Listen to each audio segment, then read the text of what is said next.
그 뜨거웠고 또 놀라웠던 2020년도 한 해의 한 시대의 페이지가 이제 넘어갔습니다. 이제 새로운 2026년도의 페이지가 이렇게 열렸습니다. 우리는 같이 이 날을 함께 그 현장에서 시간이 가는 것도 눈으로 봤고, 또 함께 믿음의 형제들과 이 놀라운 일들을 경험하면서 또 우리 가운데 시작되기를 기도하면서 이렇게 예배를 드리고 있습니다. 자, 그런데 우리가 예배를 끝나고 이렇게 밖에 나가면은 우리에게 다가오는 그런 것은 새로움과 어떤 기대가 많은 어떤 소망이 쏙 다가와야 되는데, 사실 우리가 밖으로 딱 나가면은 여전히 이 쌀쌀한 날씨, 또 여전히 아무도 없는 이 텅 빈 거리, 여전히 똑같은 상황들, 하나도 변화가 없는 것처럼 우리가 우리 눈에 보이고 우리 마음에 와닿습니다. 여전히 세상은 어제와 똑같은, 또 하루가 시작이 된 것 같은 마음을 갖게 됩니다. 그러면서 우리 마음속에는 뭐가 들어가냐면 실망감과 공허함이 들어가는 거죠. 이 눈금 하나가 크게 하나 바뀌었을 뿐이기 때문에 물리적인 세계는 어떤 기적도 또 어떤 극적인 변화도 하나도 보여주지 않고 우리 가운데 그런 공허함과 우리 가운데 허탈함만 남게 하는 것이 우리의 모습들, 우리 밖에 나가는 현장의 사실은 모습이기도 합니다. 이렇게 아무리 은혜스러운 성찬식을 하고 우리 함께 찬양을 성축해 내 영원 하면서 했는데, 막상 나아갈 때는 우리가 뭘 했지? 아니 어떻게 다시 살아야 되지? 하는 그런 마음가짐이 우리 가운데 쏙 밀려오는 그런 것을 많이 느끼게 됩니다. 그러면서 우리 마음속에서 이런 말들이 나오는 거죠. 새해가 되었지만 세상은 여전히 그대로구나. 내 삶의 무게도, 나를 짓누르는 문제도, 그런 현실도 변함이 없구나. 그런 마음들이 우리 가운데, 현실적인 고백이 우리 가운데 들어지는 것입니다. 그런데 이때 하나님께서는 우리를 너무나 사랑하시기 때문에 그냥 내어버려 두지 않으시고, 믿음의 사람들이 이렇게 기도하면서 예배드릴 우리 모든 심령들에게 그렇게 허탈한 마음을 갖지 말고 다시 한번 새로운 마음을 가져라 주시는 말씀, 그 말씀이 영적 깊이를 들려주시는 하나님의 음성의 말씀이 있는데, 자, 그 말씀이 오늘 본문 11절에 나오는 말씀입니다. 우리 같이 한번 읽어볼까요? 너희가 어떠한 사람이 되어야 마땅하냐. 아멘. 이 제목의 말씀으로 제가 다 이렇게 정했는데, 제가 이 말씀을 붙잡자마자 또 받자마자 놀라운 말씀처럼 제 마음에 다 뜨겁게 와닿았어요. 너는 2025년도가 아니라 2026년도에 어떠한 사람이 되기를 소망하냐, 어떠한 사람이 되었으면 하는 그런 것이 마음속에 있느냐, 그런 마음들이 제 마음속에 딱 다가왔어요. 이 질문 가운데서는 우리가 무엇을 이룰 것인가, 또 우리가 무엇을 할 것인가에 대한 그런 계획에 대한 질문이 아니라, 사실 이 질문 속에 그 근본적인 말은 어떠한 존재로 어떠한 사람이 되고 어떻게 살 것인가에 대한 것을 물어보는 하나님의 음성인 줄 믿습니다. 2026년도에는 어떤 사람이 되고자 원하느냐, 어떤 존재적인 것을 하나님께서 말씀해 주시는 거예요. 그래서 세계적인 철학자이자 또 사회인문학자이자 정신분석학자인 에리 프롬이라고 하는 사람이 쓴 책 중에 소유냐 존재냐라는 책이 있습니다. 그 책을 보니까 현대인의 그 겪은 불행의 그 핵심은 한마디로 지적하면 소유라는 거예요. 소유. 무엇이든지 소유하려고 하는 그런 마음가짐, 이것이 불행의 시작이라고 말을 하는 것이죠. 이 사람은 이 책에서 이렇게 말을 해요. 두 가지. 사람들은 이 두 가지 생존 양식에서 길을 잃고 헤매고 살고 있다. 첫 번째가 소유적 실존 양식이라고 말하고 있는데, 무엇이든지 갖고 싶다는 거예요. 내가 더 가졌으면 좋겠다. 내 연봉은 얼마인가? 또 내 집의 평수는 어느 정도 돼야 되는 것인가? 나는 어떤 자동차를 타야 될 것인가? 내가 어떤 지식을 가져야 내가 잘 살 수 있을까 하면서 그 소유에 대한 집중하면서 살아가는 그런 인생들이 있다는 것입니다. 그런데 그렇게 소유에 집착하면서 살아가는 사람들이 결국에는 그 소유에 대한 것들이 하나씩 하나씩 가져지지 못하거나 또 그것이 없어질 때 공포를 느낀다는 거예요. 소유에 집착하면은. 그래서 내가 가진 것이 곧 나라고 믿기 때문에 소유가 흔들리면, 그러니까 내가 가질 것이 잘 안 생기거나 또 내 형편을 봤었을 때 없다고 생각되었을 때는 나의 존재도 내가 이렇게 살아도 되는 것인가 라고 생각하면서 내 존재도 다 무너진다라는 것을 말씀해 주시는 거예요. 소유를 쫓아가면은 그렇다는 것입니다.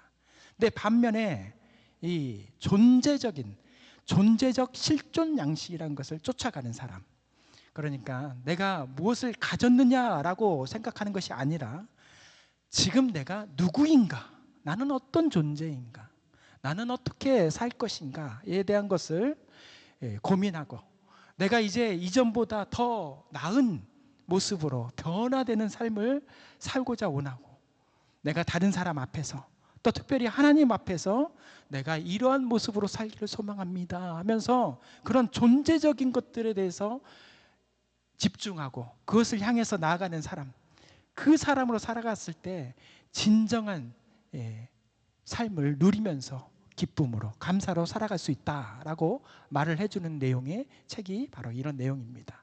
그래서 이 에디 프롬은 진정한 행복과 자유는 소유를 늘리는 것에서 있는 것이 아니라 자기의 존재를 의미 있게 사용하고 의미 있는 곳에서 꽃을 피우는 것에 대한 것을 강조를 하면서 그렇게 살아야 된다라고 말해주는 책이었습니다.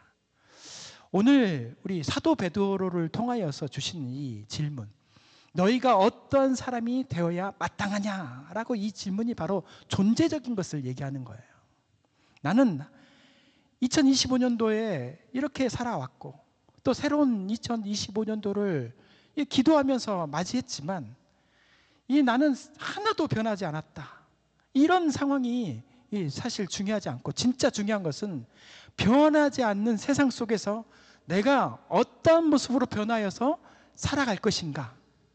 세상이 변할 것을 기대하는 것보다 내가 변해서 내가 어떠한 모습으로 다시 한번 새롭게 함으로 인하여서 그 세상, 변하지 않는 세상 속에서 의미 있게 살아갈 수 있는가, 이런 존재적인 것에 대한 것을 함께 고민하면서 함께 이 의미 있는 2026년도를 맞이하기를 원한다. 이 제목의 말씀이 바로 그런 의미를 가지고 있습니다. 그래서 함께 저는 이렇게 기도하기를 소망합니다. 하나님, 세상은 여전히 차갑고 내 앞에 장애물은 그대로 있을지라도 적어도 저만큼은 이전과 다른 사람이 되기를 소망합니다. 작년에 나약했던 나, 환경에 휘둘렸던 그렇게 원망 섞였던 나, 또 소유에 집착하면서 이거 가지면은 좋아하고 이것을 잃어버리면은 슬퍼하고 또 그것을 못 가져서 또 슬퍼하고, 그렇게 믿음 없는 나, 이제는 2025년도 함께 사라지고 이제는 하나님의 눈으로 세상을 바라보면서 하나님의 마음으로 오늘을 살아내는 그런 사람이 되기를 소망합니다. 이렇게 결단하는 저와 우리 모두가 되기를 소망합니다. 이게 바로 존재적인 양식을 가진 사람이라고 에디 프롬이 말했지만 오늘 성경 사도 베드로도 우리 가운데 그렇게 말씀해 주고 있는 거예요. 그런 사람으로 살아야 된다. 이런 뜨거운 존재적인 결단이 우리 모든 성도님들 가운데 있기를 소망합니다. 그럴 때 의미가 있는 거예요. 내가 무엇을 가져서가 아니고, 내가 무엇을 막 그런 해서가 아니고, 내가 하나님 앞에서 그렇게 의미 있는 사람, 그렇게 살기를 소망합니다. 그래서 우리는 세상이 우리를 바꾸기를 기다리는 사람이 아니고 하나님의 말씀으로 자기를 바꾸어서 세상을 이겨내는 사람이 되어야 될 줄 믿습니다. 그런 하나님의 말씀으로 인하여서 세상을 하나씩 하나씩 바꿀 수 있는 그런 능력의 사람, 내가 그런 존재가 되었었을 때 의미 있는 삶들이 되는 것입니다. 이렇게 비장한 거룩한 결단 앞에서 우리는 어떻게 어떠한 마음으로 자세로 살아가면 그러한 존재적인 사람으로 살아갈 수 있는가? 오늘 베드로 사도를 통하여서 주신 하나님의 음성, 이 음성을 들으면서 다시 한번 새해 결단하면서 새롭게 하나님 앞에서 의미 있는 존재적인 사람들이 다 되시길 주님의 이름으로 축원합니다. 먼저 우리가 이렇게 되었으면 좋겠다. 그런 마땅한 우리가 되어야 마땅할 첫 번째 모습. 그 모습은 조급함의 종이 아니고 하나님의 시간을 신뢰하면서 기다릴 줄 아는 사람이 되어야 된다. 이 말씀을 다시 한번 말을 하면은 세상의 시간이 아닌 하나님의 시간, 카이로스를 살아가는 사람이 되어야 된다라고 하나님께서 우리에게 말씀해 주시는 것입니다. 본문 8절과 9절 말씀 같이 한번 읽어보겠습니다. 사랑하는 자들아, 주께는 하루가 천년 같고 천년이 하루 같다는 이 한 가지를 잊지 말라. 주의 약속은 그 어떤 이들이 더디다고 생각하는 것 같이 더딘 것이 아니라 오직 주께서는 너희를 대하여 오래 참으사 아무도 멸망하지 아니하고 다 회개하기에 이르기를 원하시느니라. 아멘. 우리가 세상은 다 똑같다라고 생각하는 그런 사실, 시간의 흐름 속에서 살아가고 있는 것처럼 보입니다. 헬라어에서는 이 시간의 흐름에 대해서 두 가지로 얘기하는데, 하나는 수평적인, 물리적인, 그러니까 어제, 오늘, 내일, 또는 이전과 지금과 다음이라고 말하는 이 크로노스라는 시간의 개념을 가지고 있어요. 이게 우리가 알고 있는 시간이에요. 그래서 2025년도는 이렇게 갔고 새로운 2025년도가 26년도가 오는 것이고, 어제 해가 떴다가 지고 또 오늘 해가 뜨고 또 질 것이다라는 것을 생각하고 하는 것이 바로 이 크로노스, 순차적인 시간을 의미하는 것인데, 이 소유에 집착하는 사람은 이 순차적인 것, 지금 있고 다음에 있을 것, 또 그 다음에 있을 것에 대해서 고민하면서 살아가는, 그렇게 집착하는 사람이, 소유에 대한 집착하는 사람들이 바로 이 크로노스의 세계에서 살고 있는 사람이라는 거예요. 그러니까 지금 내가 이것을 하고 있으면 다음에는 더 좋은 것을 할 수 있어야 되고, 또 그 다음에 또 좋은 것을 할 수 있어야 되고, 그것이 무너졌을 때는 나의 인생은 허무하게 생각하는, 이게 바로 크로노스의 이런 소유의 사람의 시간 개념이라는 거예요. 그래서 하나님께서는 이런 상황 가운데서 이 크로노스의 시간, 순차적인 것에 매여서 그런 노예적인 삶을 사는 것이 아니라, 내가 왜 내 기도가 응답이 안 되고, 왜 내가 이렇게 기도했는데 지금 왜 응답이 안 되고 있습니까? 저도 그렇게 기도하죠. 별빛교회가 지금 벌써 1년이 되었는데 왜 그냥 폭발적으로 부흥하지 않고 왜 이렇게 하고 있습니까? 이런 마음들이 우리 가운데 있는 거예요. 이게 소유, 크로노스의 시간을 살고 있는 사람들의 그런 집착적인 것이고, 그런 시간으로 인해서 매일매일 불안해한다라는 것입니다.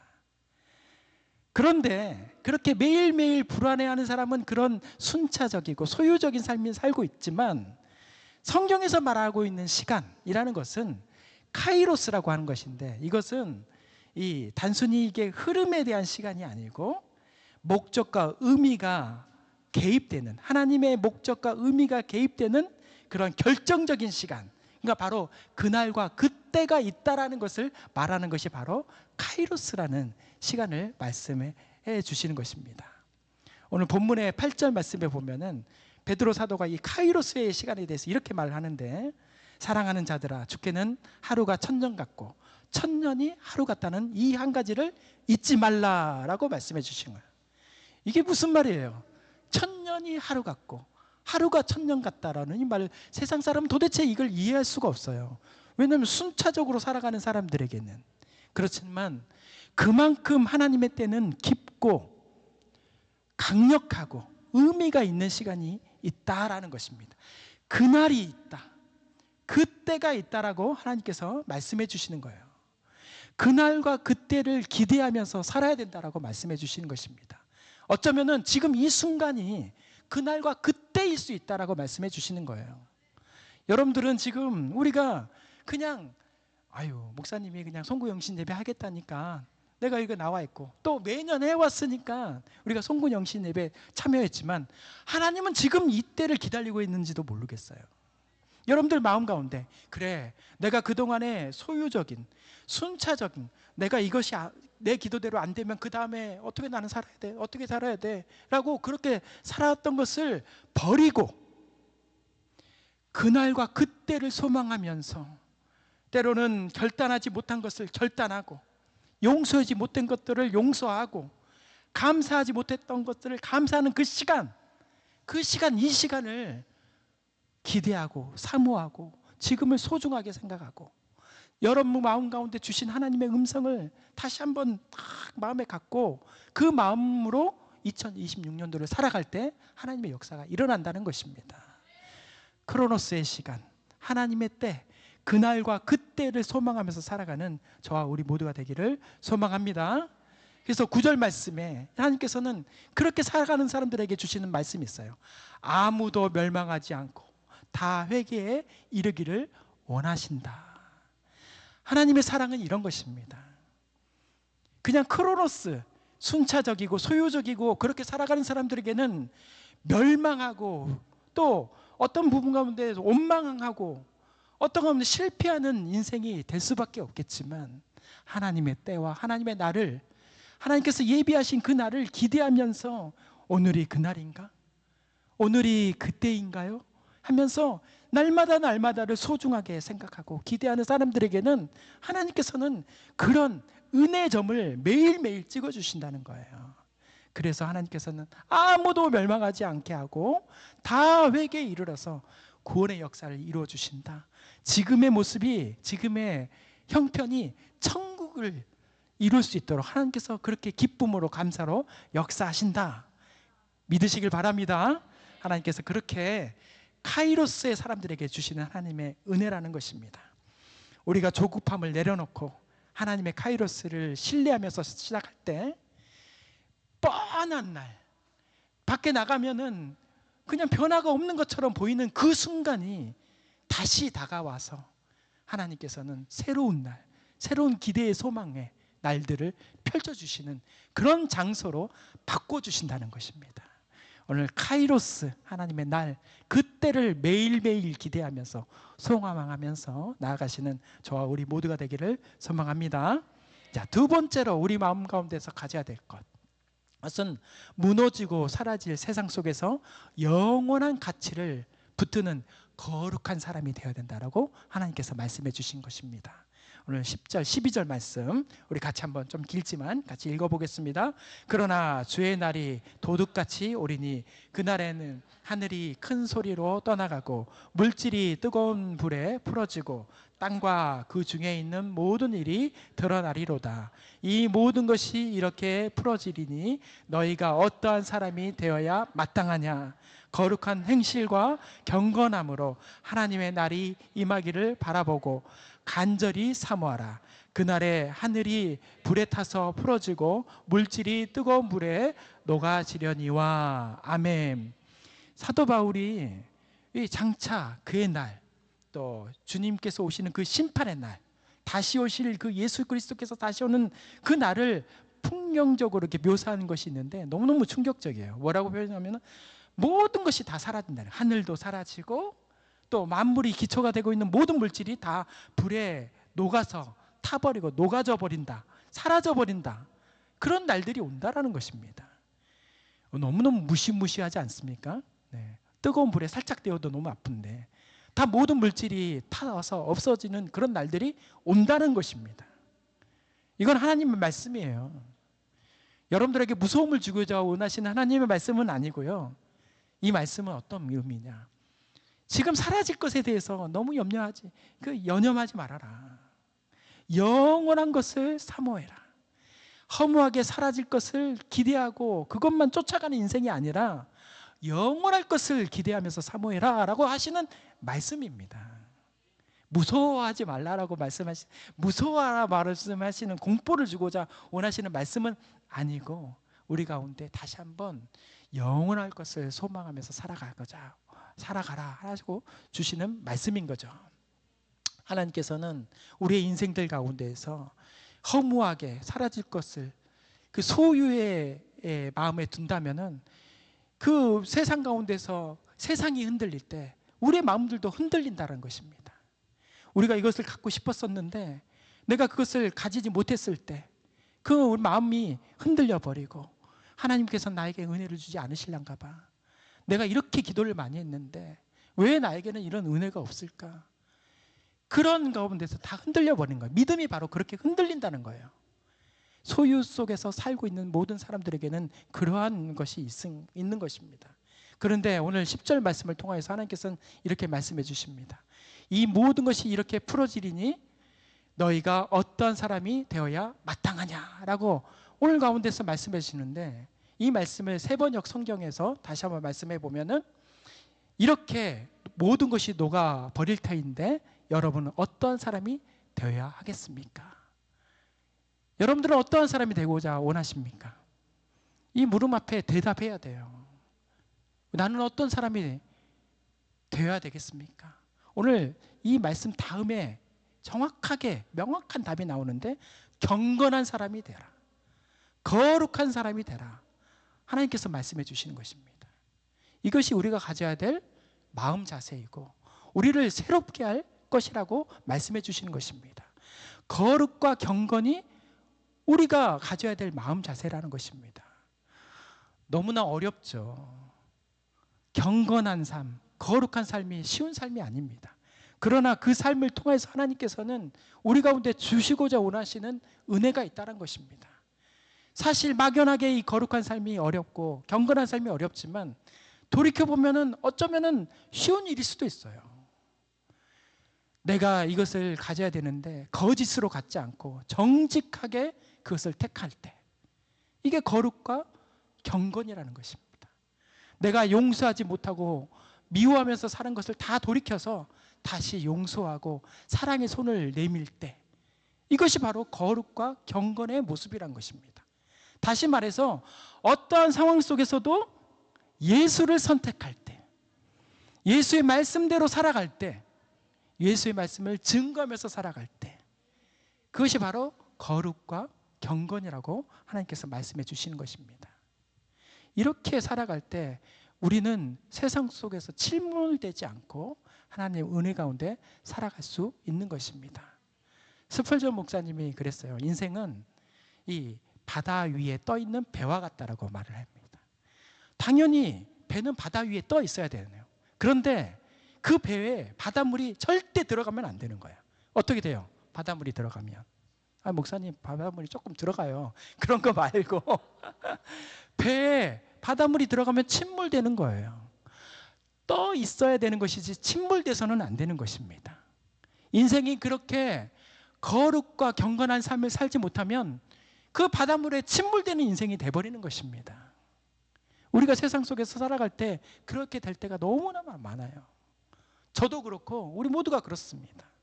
거룩을 지켜내기도 힘들고 경건을 지켜내기도 힘듭니다.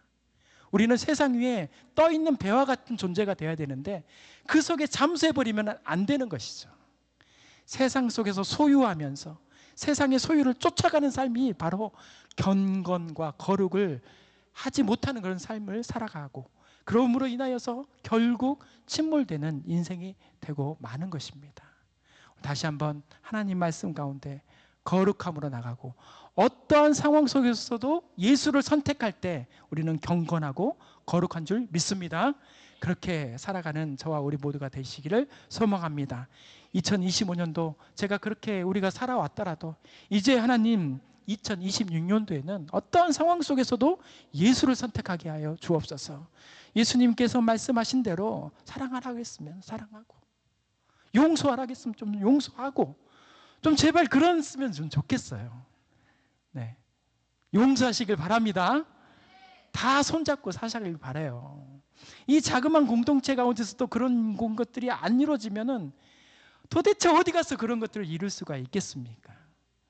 우리 모든 공동체가 사랑의 공동체, 입으로만 말하는 공동체가 아니고 진짜 마음으로 사랑하고 모든 것을 좀 덮어주고 이해해주고, 그럴 수도 있지, 어쩌면은 그럴 수 있지, 그렇게 좀 덮어주고 그렇게 살아주면은 얼마나 좋겠어요. 네.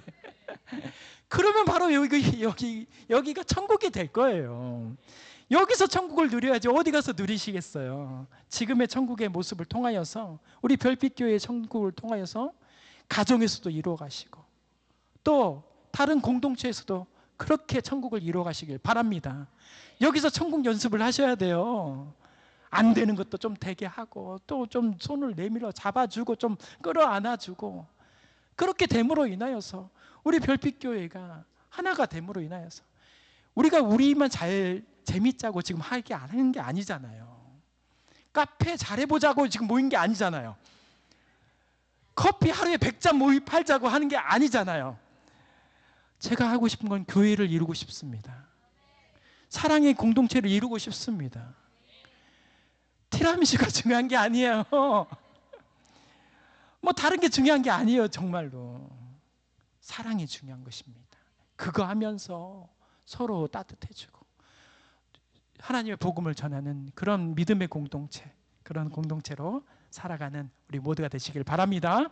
자, 마지막으로 우리가 되어야 할, 마땅할 세 번째 모습, 그것은 은혜의 깊이와 예수의 지식 안에서 날마다 자라가는 사람이 되어야 될 줄 믿습니다. 오늘 18절 말씀 우리 마지막으로 같이 한번 읽어보겠습니다. 오직 우리 주 곧 구주 예수 그리스도의 은혜와 그를 아는 지식에서 자라가라. 영광이 이제와 영원한 날까지 그에게 있을지어다. 아멘. 오늘 이 말씀은 이 사도 베드로, 오늘 본문의 마지막 말씀이기도 하지만 베드로 사도가 성경을 두 권을 이렇게 쓰셨는데, 그 중에 베드로 전서와 후서, 그 중에 마지막 말씀, 바로 이 말씀 얼마나 중요한데, 그 말씀 중에서도 요 한 대목, 자라가라, 자라가라고 말씀하시는 이 말씀을 여러분들 마음속에 깊이 새기시길 바랍니다. 저도 마음에 깊이 새겼습니다. 여러분 마음속에서도 이 말씀, 자라가라, 성장하라 말씀하시는 그 말씀, 매일매일 성장하라, 한때만 좀 크고 한때만 좀 자라고 이게 아니고 매일매일 한 걸음 걸어가듯이 매일매일 자라가라. 이 마지막 날, 마지막 때를 어떻게 살아야 될 것인가, 자라나면서 살아가야 된다는 줄, 살아간다고 하나님께서 사도 베드로가 우리 가운데 말씀해 주시는 것입니다. 그렇게 되시길 바랍니다. 하나님께서는 이 생명력 있는, 존재적 인간에게는 생명력이 있는 거예요. 생명이라는 건 뭐예요? 멈춰 있는 게 아니에요. 자라가는 것입니다. 오늘 자랐으면 내일 안 자라나고 이런 게 아니에요. 생명이라는 것은 오늘도 자라났으면 내일도 자라나고. 옆에 나무 한번 보세요. 꽃대가 나무대가 이렇게 쭉 2개인가 3개인가 올라왔어요. 얼마나 신기한지 몰라요. 네, 이곳이 생명력이 넘치는가 봐요. 저는 저 나무를 보면서 하나님, 이곳에서도 이 생명이 이렇게 자라나게 하셨군요. 저도 좀 자라나게 해주세요. 그렇게 저것을 보면서 제가 기도합니다. 매일 똑같은, 작년도 똑같은 기도의 시간, 뭐 기도하니까 다행이긴 하지만 이 똑같은 시간, 또 작년과 똑같은 말씀의 깊이, 또 작년과 똑같은 사랑의 수준 지켜내기만 해도 다행이기도 한데요, 그보다 더 성장해야죠. 생명이 있다면서요. 생명이 있기를 소망하시는 분들 가운데서는 그렇게 매일매일 자라나야 되는 것이에요. 기도의 시간이 조금 늘어나고 말씀의 깊이가 좀 늘어나고 사랑의 분량도 좀 늘어나야 돼요. 한 손을 잡았으면 이제는 2손도 잡아야죠. 2손 잡으셨으면 좀 끌어안아야죠. 그렇게 매일매일 자라나시기를 바랍니다. 주님께서 이렇게 어제보다 오늘이, 오늘보다 내일이 그렇게 변화되기를 우리 주님께서 원하시는 것입니다. 제가 여러분을 보시기에 키가 얼마나 큽니까? 제가 키가 많이 커요. 2m 조금 못 됩니다. 그래서 제가 어렸을 때 제가 집에 가면은 이 기둥에 보면 키가 이렇게 재는, 여러분도 많이 해보셨죠? 네. 매일매일 이렇게 키를 이렇게 어렸을 때 이렇게 재고, 이렇게 잰 다음에 그거 놓고 또 한 달 있다가 또 이렇게 막 자라나는 거예요. 그런데 어느 순간부터는 그 선이에요. 네, 웃자고 얘기했는데 갑자기 슬퍼지네요. 네. 아니 이게 자라나야 되는데 안 자라나는 거예요. 성장이 멈췄는지 어쨌는지. 그래서 이렇게 눈금이 막 이렇게 오다가 어느 순간부터는 뭐 이렇게 거기 선이 계속 그어지는 거예요. 그거 볼 때 제 마음이 얼마나 아팠겠어요. 그런데 제 마음만 아팠겠어요? 그 표시를 하고 있는 것을 누가 알아요? 우리 부모님이 아시잖아요. 그것을 보면서 아파하는 사람은 부모님이란 거예요. 우리가 성장하지 않으면 아파하는 분은 주님이세요. 하나님이 아파하세요. 내가 너를 이렇게 사랑하는데 왜 똑같니? 왜 변화가 되지 않니? 아니 2025년도 이렇게 살았으면 좀 2020년도 좀 이렇게 살았으면 안 되겠니? 그래서 요한복음 21장에 보면은 예수님께서 베드로를 데리고 가시면서 한쪽에 한적한 곳에 가가지고 사도 베드로에게 이렇게 말을 합니다. 요한의 아들 시몬아, 내가 이 사람들보다 나를 더 사랑하느냐? 근데 이 음성을 한 번만 말한 게 아니고요, 두 번만 말한 게 아니고요, 세 번씩이나 요한의 아들 시몬아, 내가 나를 사랑하느냐? 요한의 아들 시몬아, 내가 나를 사랑하느냐? 말씀하시고 무슨 말씀이에요? 자라나라, 성장하라고 말씀하시는 거예요. 주님, 제가 오늘 이렇게 주님을 사랑합니다. 저는 이렇게 사랑했습니다. 끝! 아니에요. 내일 더 사랑하겠습니다. 내일 모레는 더 사랑하겠습니다. 주님, 내가 오늘 이렇게 했지만 내일은 이렇게 더 해보겠습니다. 베드로 사도에게 원하시는 성장에 대해서 말씀하시는 게 바로 이 요한복음 21장에 내가 나를 사랑하느냐 세 번씩 물으신 거예요. 오늘 여러분들에게도 물으시고 있는 줄 믿습니다. 네가 나를 정말 사랑하느냐? 이 말씀 오늘만 물으시가 아니고 내일 또 물으실 거예요. 또 내일 물으실 거예요. 매일매일 여러분들 눈을 감은 주님 부르시는 그날까지 하나님께서는 말씀으로 물으실 거고요, 여러분의 사람을 통하여서 물으실 것이고, 우리 믿음의 공동체를 통하여서, 사역을 통하여서 물으실 것입니다. 네가 나를 사랑하느냐? 그 음성에 우리는 대답해야 돼요. 주님, 내가 주님을 사랑합니다. 내가 주님을 이렇게 사랑합니다. 그렇게 사랑하는 저와 우리 모두가 되길 바랍니다. 다 필요 없어요. 주님의 사랑이 최고입니다. 그러면은 문제가 해결이 됩니다. 우리 모든 문제가 해결될 줄 믿습니다. 답답한 모든 것들이 다 해결되는 거예요. 하나님께 맡기시길 바랍니다. 저도 그렇게 되기를 소망합니다. 저도 너무너무 답답하거든요. 그래서 저한테 매일 물으시는 것 같아요. 저 여기 앉아 있으면 네가 나를 사랑하느냐?